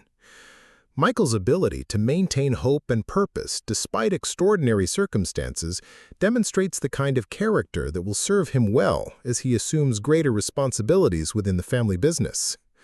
The compliment was well-deserved, but David knew that Michael's strength had been supported by the network of relationships that had developed around their friendship. Principal Morrison's administrative support, Marcus Thompson's practical assistance, Detective Williams' professional protection, and Sofia's uncomplicated affection had all contributed to creating an environment where courage and integrity could flourish despite sophisticated threats from powerful criminals. As the evening wound down and guests prepared to return to their normal routines, Robert Chen asked David to join him in the study for a private conversation that would address the future of their relationship beyond the immediate crisis that had brought them together. "David," Robert said, settling into leather chairs that faced Springfield's downtown skyline, where Chen Industries continued operating under enhanced oversight, "I want to discuss your role in Michael's life and potentially in the company's future operations." The unexpected topic surprised David, who'd assumed that his involvement in the Chen family's circumstances would conclude with the successful prosecution of Parker's criminal organization. His friendship with Michael would certainly continue, but he hadn't anticipated any formal connection to the family's business interests. "I've been impressed by your character, your judgment, and your willingness to risk your own safety to support my son during the most difficult period of his life," Robert continued. "Chen Industries needs people with those qualities as we rebuild our operations according to ethical principles." The job offer was both flattering and terrifying, representing an opportunity for professional advancement that exceeded anything David had imagined possible when he'd been serving institutional food and struggling with custody arrangements. But it also meant accepting responsibilities that would require skills and knowledge he wasn't certain he possessed. "What kind of position are you considering?" David asked, though he suspected the answer would involve significant changes to his current lifestyle and employment situation. "Operations management, with focus on employee welfare and community relations," Robert said. "Your background in service industries and your demonstrated concern for people who are struggling would be valuable assets for ensuring that our reconstruction efforts serve workers and community members rather than simply maximizing profits." The position would provide David with financial security and professional purpose that aligned with his values while allowing him to continue supporting Michael's development as a future business leader. Sofia would benefit from the improved economic circumstances, and their family would be positioned to contribute positively to Springfield's economic development. "I'm honored by the offer," David said, "and I'd like to accept if you believe I can learn the necessary skills for contributing effectively to the company's success." "I believe you've already demonstrated the most important skills," Robert said, extending his hand to formalize their agreement. "Technical knowledge can be taught, but integrity and compassion are character traits that can't be acquired through training programs." The handshake marked the beginning of a partnership that would extend far beyond the immediate aftermath of Parker's prosecution, creating opportunities for both families to build something positive from the trauma and danger they'd shared over the past months. 6 months later, David Rodriguez stood beside Michael Chen at the groundbreaking ceremony for Springfield's new community center, a project that demonstrated Chen Industries' commitment to honest construction practices and community service. Michael had assumed increasing responsibilities within the company while completing his senior year at Riverside High School, and his leadership was already evident in the company's renewed focus on employee welfare and community development. Sofia Rodriguez had become something of a local celebrity for her role in supporting the investigation through her friendship with Michael, and her confidence and academic performance had dramatically improved since David's career advancement had provided their family with economic stability and social recognition. Her Wednesday evening tutoring sessions with Michael had evolved into Saturday morning educational programs at the community center that served dozens of local children.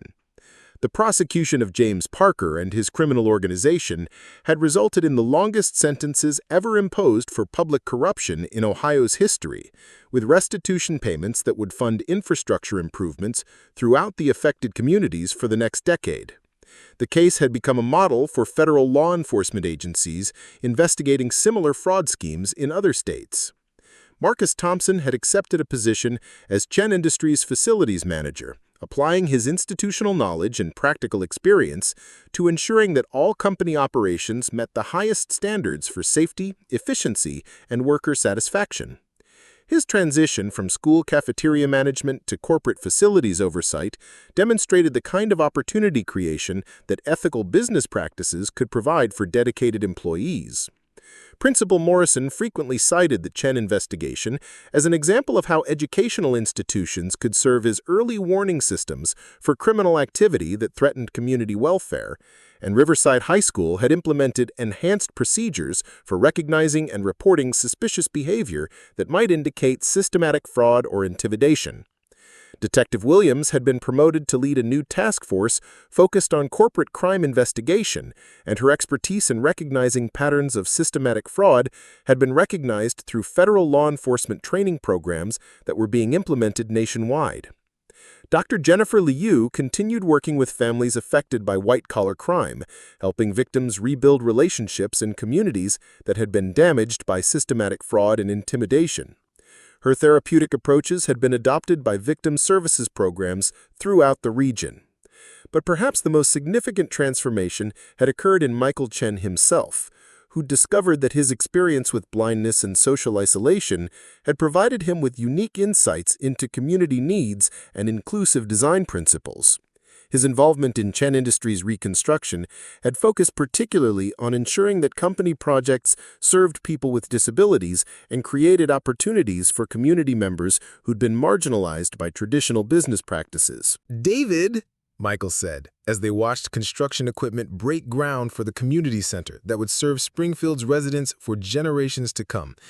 "Thank you for sitting with me when I needed a friend. I couldn't have imagined how much that simple gesture would change both of our lives." David smiled, thinking about the lonely teenager who'd eaten alone every day and the single father who'd struggled to find purpose beyond institutional food service and custody arrangements. Sometimes the best partnerships develop from unexpected circumstances. Your friendship has given my life meaning that I never thought I'd find again.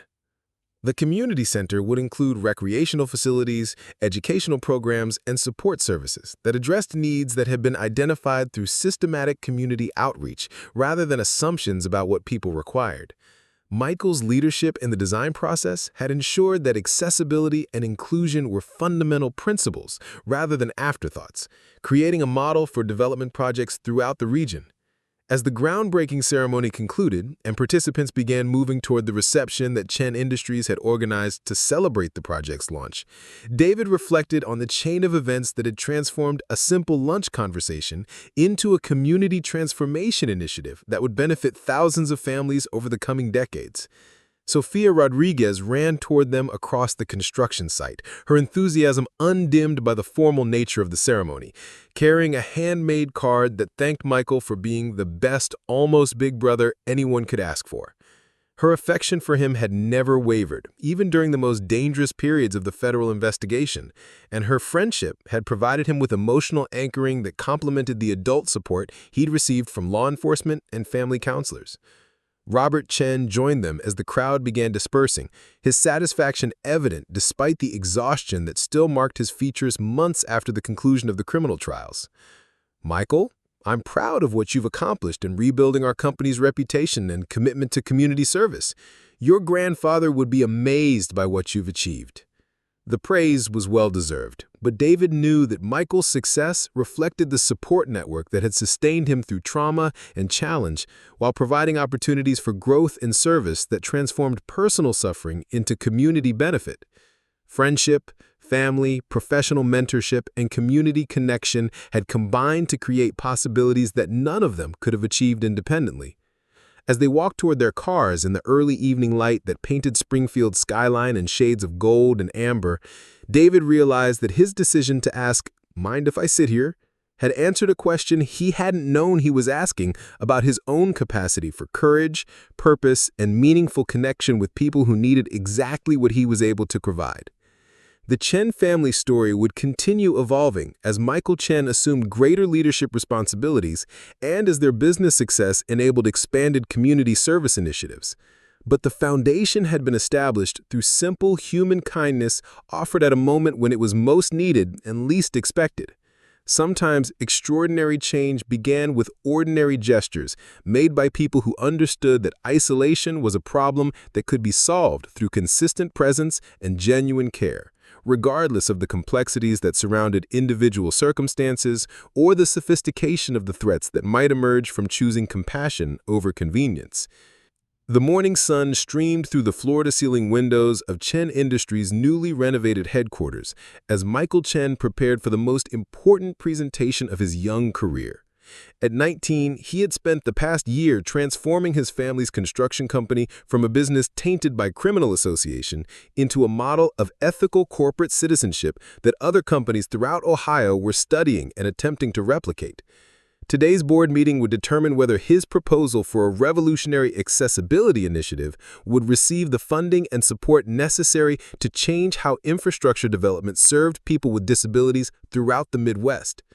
David Rodriguez stood beside the conference table, reviewing technical specifications and financial projections that represented months of collaborative planning between Michael's visionary leadership and his own operational expertise. The partnership that had begun with a simple lunch invitation had evolved into a professional relationship that combined Michael's analytical brilliance with David's practical understanding of community needs and resource management. Together, they had created proposals that balanced ambitious social goals with sustainable business practices. Sofia Rodriguez, now 9 years old and displaying the kind of confidence that came from growing up surrounded by adults who valued her opinions and encouraged her curiosity, had contributed design suggestions for playground equipment that would accommodate children with various physical capabilities. Her drawings and written explanations were included in the presentation materials, demonstrating that inclusive design principles could be understood and implemented by people of all ages when communities committed to creating truly accessible public spaces. The conference room gradually filled with board members, city officials, disability advocacy representatives, and business leaders who had gathered to evaluate Chen Industries' proposal for what would become the largest accessibility retrofit project in Ohio's history. The initiative would modernize public buildings, transportation systems, and recreational facilities throughout Springfield and surrounding communities, creating employment opportunities while establishing new standards for inclusive design that other regions could adopt and adapt.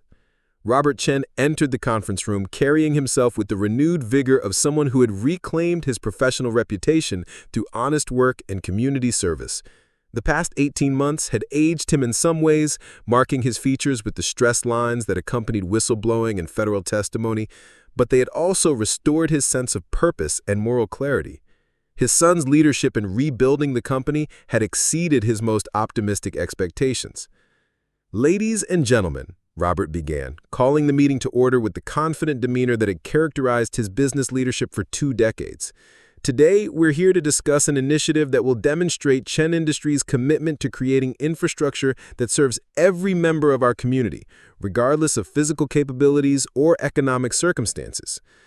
Michael rose from his seat at the conference table, his movements displaying the kind of assured confidence that had developed through months of public speaking and business leadership experience.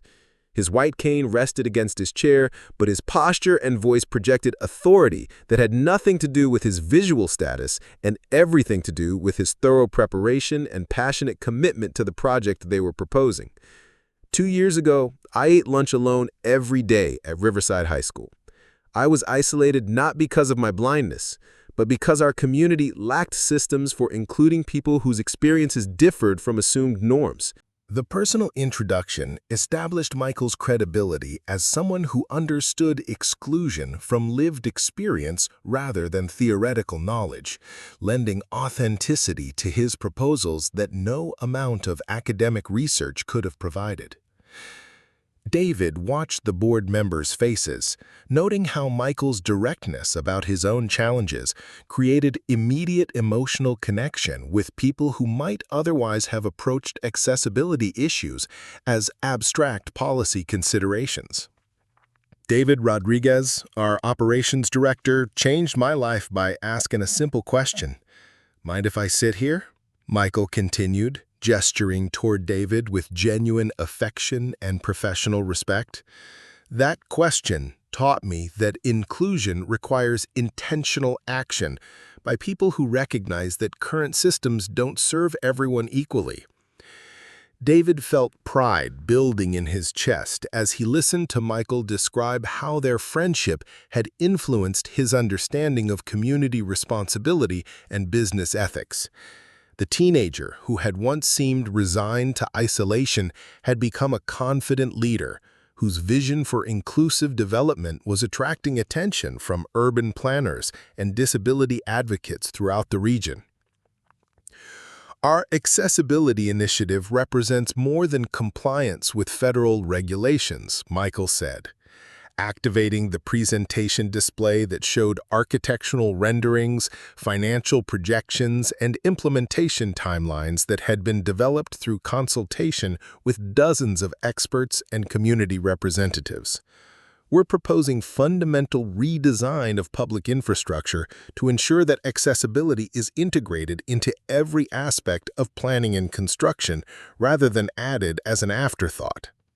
The architectural renderings displayed on the conference room screens showed public buildings, parks, transportation facilities, and commercial developments that incorporated universal design principles from their foundational planning stages. Ramps, elevators, tactile guidance systems, visual contrast elements, and audio communication features were seamlessly integrated into aesthetically pleasing designs that enhanced rather than compromised the visual appeal of public spaces. Mayor Patricia Sullivan leaned forward in her chair, studying the financial projections with the kind of focused attention that characterized her approach to municipal budget decisions. Michael, these modifications would require significant upfront investment. How do you propose to fund implementation while maintaining the city's fiscal responsibility to taxpayers? The question addressed practical concerns that would determine whether ambitious social goals could be translated into actionable policy, and Michael's response demonstrated his understanding of both community needs and economic realities that governed municipal decision-making processes.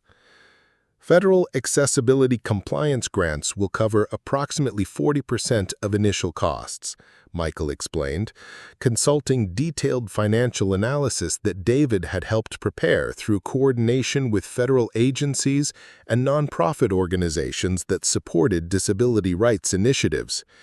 Chen Industries will contribute matching funds of 30% as our community service commitment, and the remaining 30% can be financed through municipal bonds that will be repaid through increased property values and business development that accessible infrastructure attracts.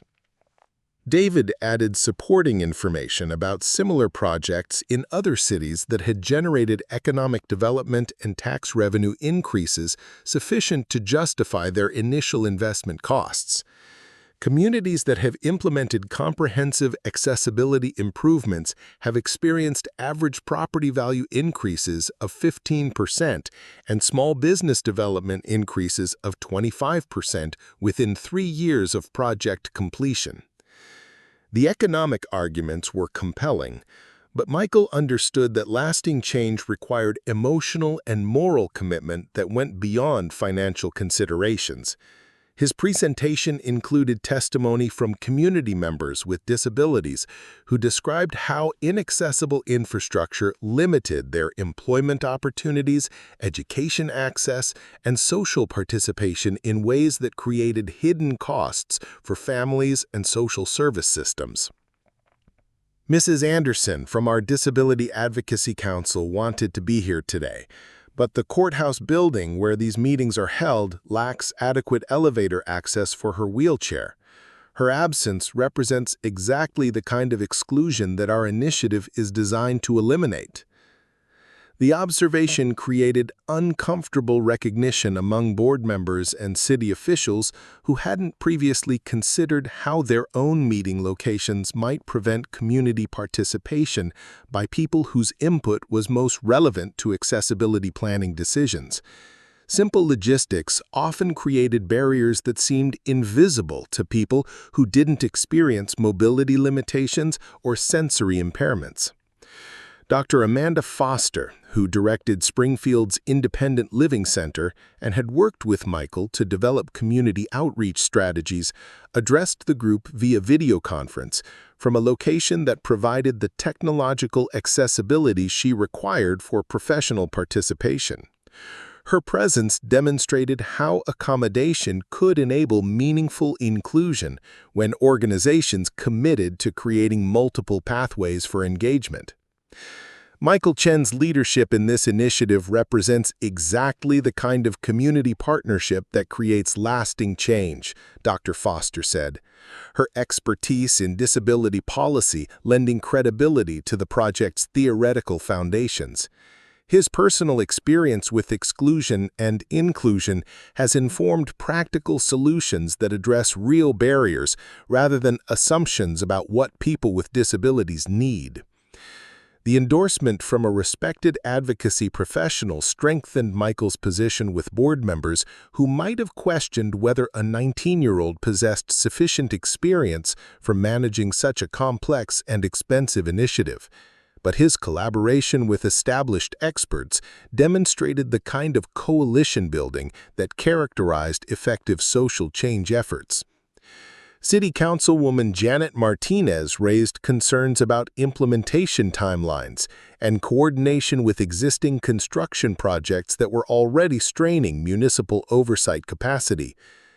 How do you propose to manage this initiative alongside ongoing infrastructure repairs and new development projects that are competing for the same contractors and materials?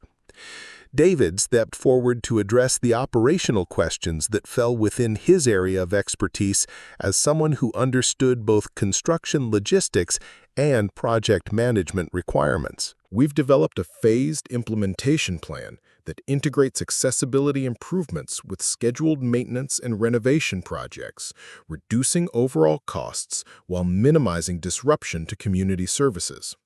The phased approach demonstrated sophisticated planning that addressed practical concerns while maintaining momentum toward comprehensive accessibility goals. Rather than attempting to implement changes simultaneously across all municipal facilities, the proposal identified priority locations and logical sequencing that would maximize impact while remaining manageable from administrative and financial perspectives. Michael added details about workforce development components that would create employment opportunities for people with disabilities while building expertise in accessibility construction techniques throughout the local building trades. Our training programs will ensure that accessibility improvements are maintained and expanded by workers who understand their importance from both professional and personal perspectives. The workforce development element addressed economic concerns while creating sustainable systems for ongoing accessibility improvement that would continue beyond the initial grant funding period. Training local workers in universal design principles would establish Springfield as a regional center for accessibility expertise, attracting additional business and federal funding opportunities. Superintendent of Schools Carol Williams expressed enthusiasm for educational components that would integrate accessibility awareness into curriculum development and teacher training programs. Students who grow up understanding inclusive design principles will create more accessible communities throughout their careers, regardless of their professional specializations. The educational integration represented long-term cultural change that would ensure accessibility became an assumed component of planning and development, rather than something that required special advocacy or regulatory enforcement. Michael's vision extended beyond immediate infrastructure improvements to fundamental shifts in how communities understood their responsibility to all residents. Superintendent Williams raises an important point about cultural change, Michael said, returning to the core themes that had motivated his involvement in community development. Accessibility isn't just about compliance with regulations. It's about creating communities where everyone can participate fully in economic, social, and civic life. The philosophical framework underlying the practical proposals resonated with board members and community representatives who understood that infrastructure decisions reflected community values and priorities in ways that influenced social cohesion and economic development for generations. Business leader Thomas Richardson, who owned several downtown properties that would be affected by the accessibility improvements, asked about potential impacts on property owners and small businesses that might struggle with compliance costs. How do you propose to support business owners who want to participate but lack resources for extensive modifications? Michael's response demonstrated his understanding of small business concerns and his commitment to inclusive implementation that didn't penalize people for existing conditions they couldn't control. Our proposal includes technical assistance grants and low-interest loans specifically designed to help small businesses implement accessibility improvements without threatening their financial viability. David elaborated on partnership opportunities with local financial institutions and nonprofit organizations that had expressed willingness to provide supplementary funding and expertise for small business accessibility projects. We've already secured preliminary commitments from 3 banks and 2 foundation funders who understand that accessible businesses serve larger customer bases and generate increased revenue.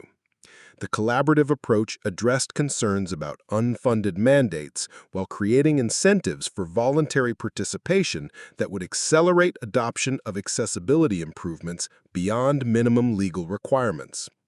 Economic incentives aligned business interests with community welfare in ways that created sustainable momentum for ongoing improvement.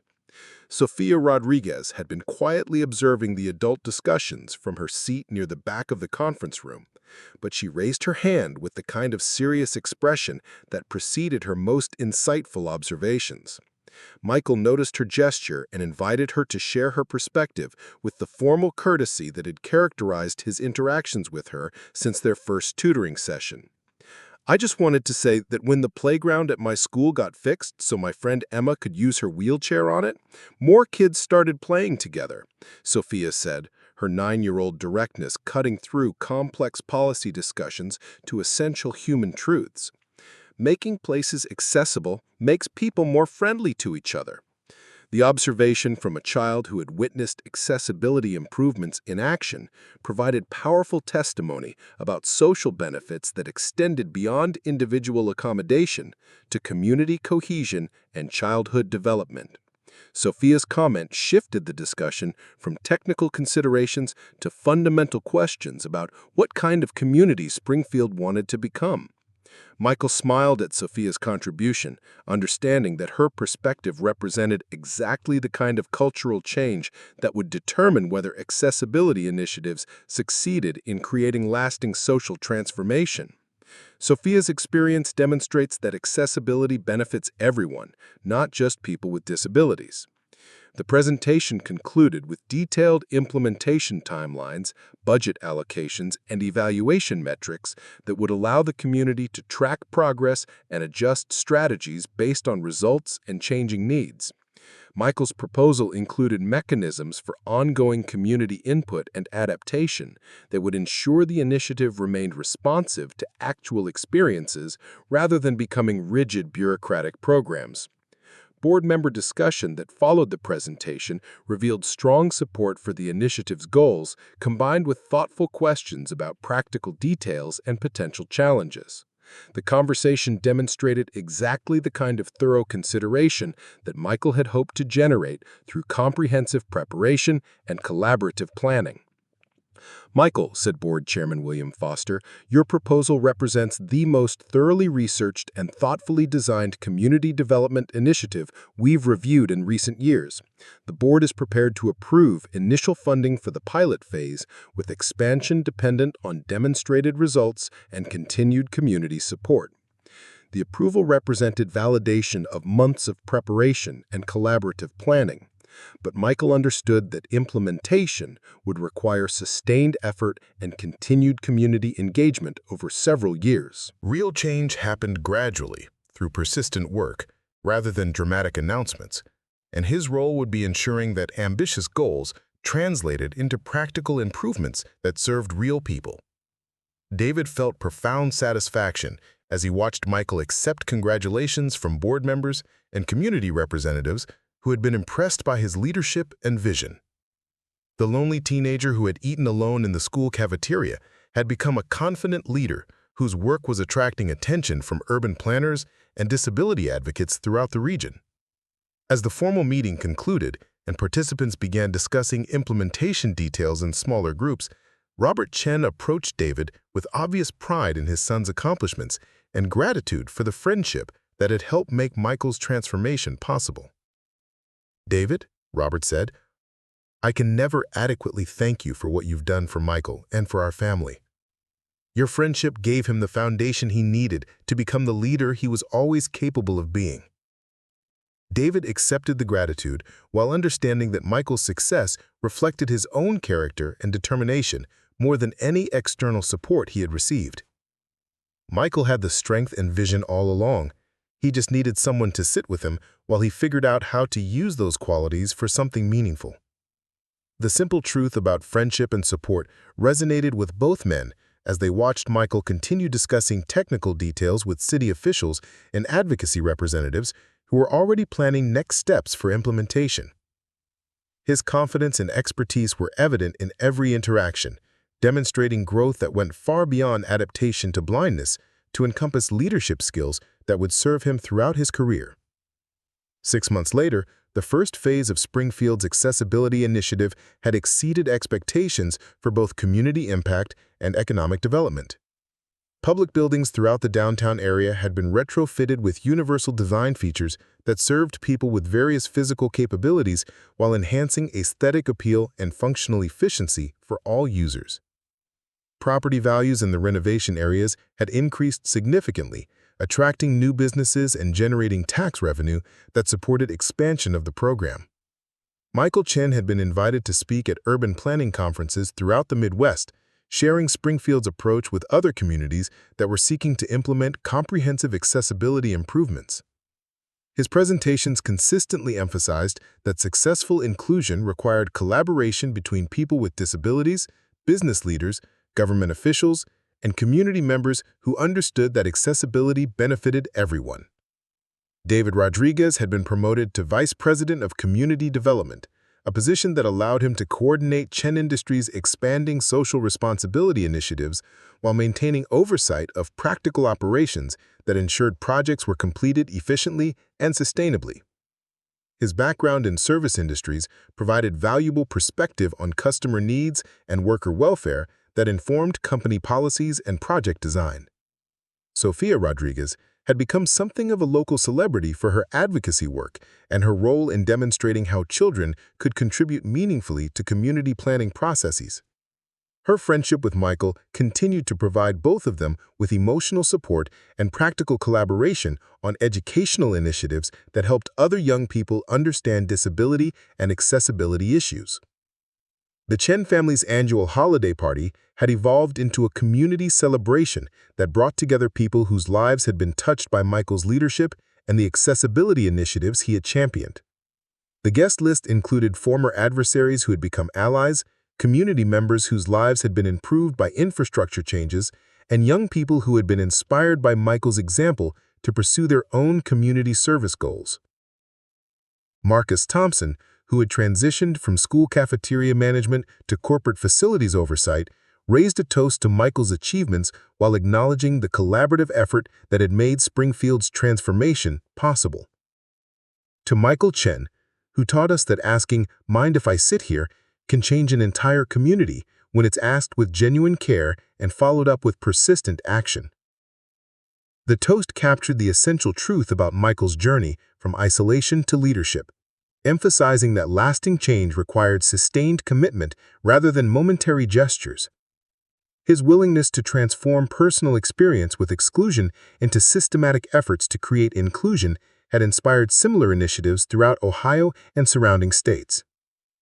Principal Morrison, who continued to cite the Chen investigation as an example of how educational institutions could recognize and respond to community threats, had implemented programs that helped students develop awareness of social justice issues and practical skills for community engagement. Riverside High School had become a model for civic education that prepared young people for meaningful participation in democratic processes. Detective Williams, who had received national recognition for her work investigating corporate fraud networks, maintained professional relationships with Michael and David that demonstrated how law enforcement partnerships with community members could create lasting improvements in public safety and economic security. Her expertise in recognizing systematic threats had been invaluable for protecting other families from similar criminal enterprises. Dr. Jennifer Liu continued providing therapeutic services for families affected by white-collar crime while also consulting with Chen Industries on workplace mental health initiatives that supported employee welfare and productivity. Her understanding of trauma recovery had informed company policies that created supportive environments for workers dealing with various personal challenges. But perhaps the most significant transformation had occurred in Michael himself, who had discovered that his experience with blindness provided unique insights into accessibility needs, while his business acumen enabled him to implement solutions that balanced social goals with economic sustainability. His leadership style emphasized collaboration and inclusion in ways that reflected his personal journey from isolation to meaningful community connection. "David," Michael said as the holiday celebration continued around them in the community center that had been built according to universal design principles they had championed, "do you ever think about how different our lives would be if you hadn't decided to join me for lunch that day?" David considered the question while watching Sofia demonstrate playground equipment to children whose families had moved to Springfield specifically because of its reputation for accessibility and inclusion. "I think you would have found your way to meaningful work eventually, but I'm grateful that I got to be part of the journey." The modest response reflected David's understanding that Michael's transformation had been driven by his own character and determination, but it also acknowledged the importance of friendship and support during crucial developmental periods. Simple human kindness, offered at the right moment, could provide the foundation for extraordinary change when it was received by someone ready to use it constructively. "I'm not so sure about that," Michael said, his honesty characteristic of their friendship's foundation in mutual respect and genuine communication. "The isolation was becoming my identity rather than just my circumstance. Your friendship reminded me that I could choose connection over withdrawal." The conversation highlighted how individual choices about inclusion and exclusion created ripple effects that influenced entire communities over time. Michael's decision to accept friendship had led to family reconciliation, business transformation, community development, and social change that would benefit thousands of people for decades to come. As the evening celebration continued with music, conversation, and the kind of genuine community connection that Michael's work had helped create throughout Springfield, David reflected on the unexpected journey that had begun with a simple lunch invitation and evolved into comprehensive social change that was attracting national attention. Sometimes, extraordinary transformation began with ordinary kindness offered by people who understood that loneliness was solvable through consistent presence and genuine care. Sometimes broken families could be healed through courage and professional support that addressed underlying causes rather than surface symptoms. Sometimes business success and social responsibility could align in ways that created prosperity for everyone, rather than wealth for the few at the expense of community welfare. Michael Chen's story demonstrated that disability could become a source of insight and leadership, rather than limitation and exclusion, when communities committed to creating truly inclusive environments where everyone's contributions were valued and supported. His friendship with David Rodriguez had provided the foundation for personal growth that enabled professional success and community service that would inspire similar efforts throughout the region. The accessibility initiatives they had championed would continue expanding and evolving as other communities adopted and adapted Springfield's approaches to inclusive development. The cultural changes they had helped create would influence how future generations understood community responsibility and social cooperation. But on this evening, surrounded by friends and community members whose lives had been touched by their work, Michael and David were simply two people who had discovered that friendship offered between individuals could create changes that benefited entire communities, when it was grounded in genuine care and sustained through persistent action towards shared goals of justice, inclusion, and mutual support.